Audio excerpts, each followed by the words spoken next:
프랑스의 심리학자 막스 링겔만은 1913년 줄다리기 실험을 했습니다. 그는 이 실험에서 사람 수에 따라 줄을 잡아당기는 힘이 얼마나 증가하는지 측정했습니다. 이론적으로 한 명이 잡아당기는 힘이 50kg이었다면 2명이 잡아당기는 힘은 100kg, 10명이 잡아당기는 힘은 500kg이어야 합니다. 하지만 실험 결과는 달랐습니다.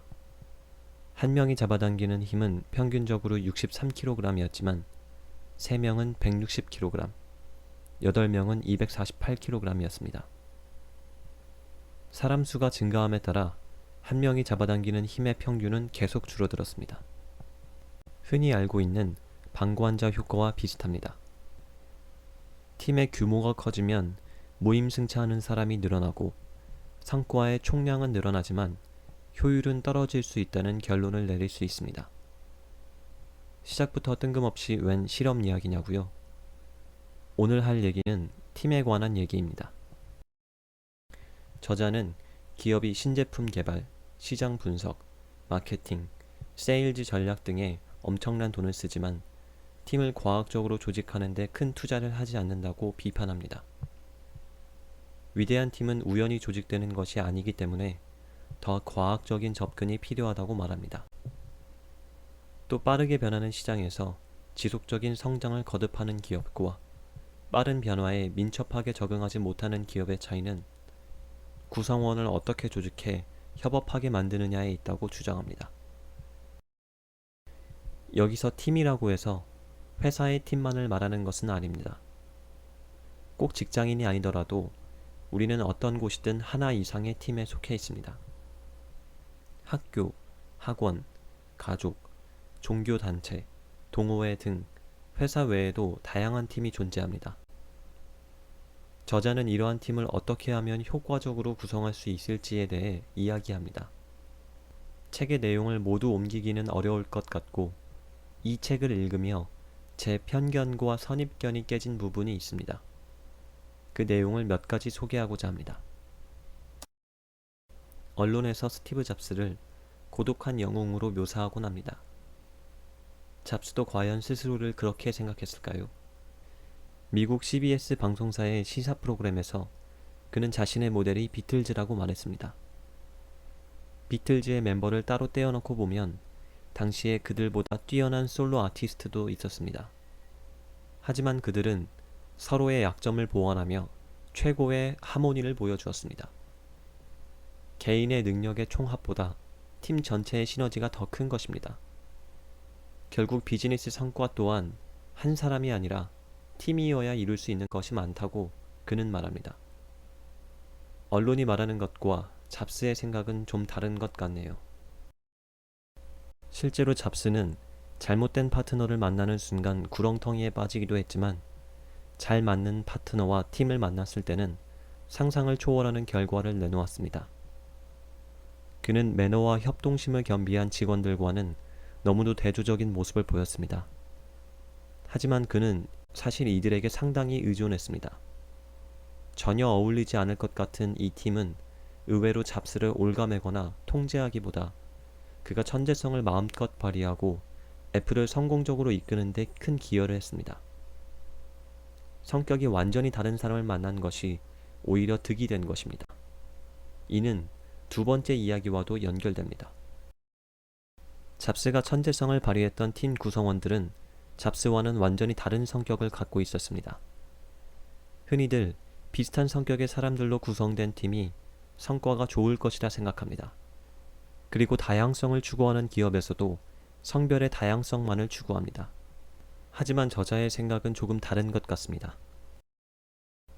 미시간 대학교의 스콧 페이지는 인지적 다양성을 위해 필요한 것이 3가지가 있다고 주장합니다. 훈련, 경험, 유전자가 그것입니다. 그리고 이 중 유전자는 그리 큰 영향이 없고 훈련과 경험이 중요하다고 말합니다. 여기서 유전자는 성별, 나이, 인종 등을 말하고 훈련과 경험은 그 사람의 문화적 배경, 경험에서 나온 지식, 관점, 해석 등을 말합니다. 즉, 다양성을 추구하는 조직을 만들기 위해 남녀 성비만을 맞춘다면 다양성 측면에서 효과가 별로 좋지 못할 것입니다. 예를 한 가지 들어보겠습니다. 미국에서 태어난 한국인은 한국식 사고방식을 가지고 있을까요? 아니면 미국식 사고방식을 가지고 있을까요? 당연히 미국식 사고방식을 가지고 있을 것입니다. 한국인을 대상으로 한 마케팅팀에 이 사람을 뽑는 것은 바보 같은 일일 것입니다. 성별도 마찬가지입니다. 같은 여자라 하더라도 자라온 환경에 따라 사고방식이 천차만별일 수 있습니다. 겉으론 다르게 보여도 사고방식은 비슷할 수 있기 때문에 인지적 다양성을 위해 성별, 나이, 인종에 따라 팀을 구성하는 일은 효과적이지 않을 수 있습니다. 가족같이 일하실 분 구합니다. 구인 광고에서 흔히 볼 수 있는 말입니다.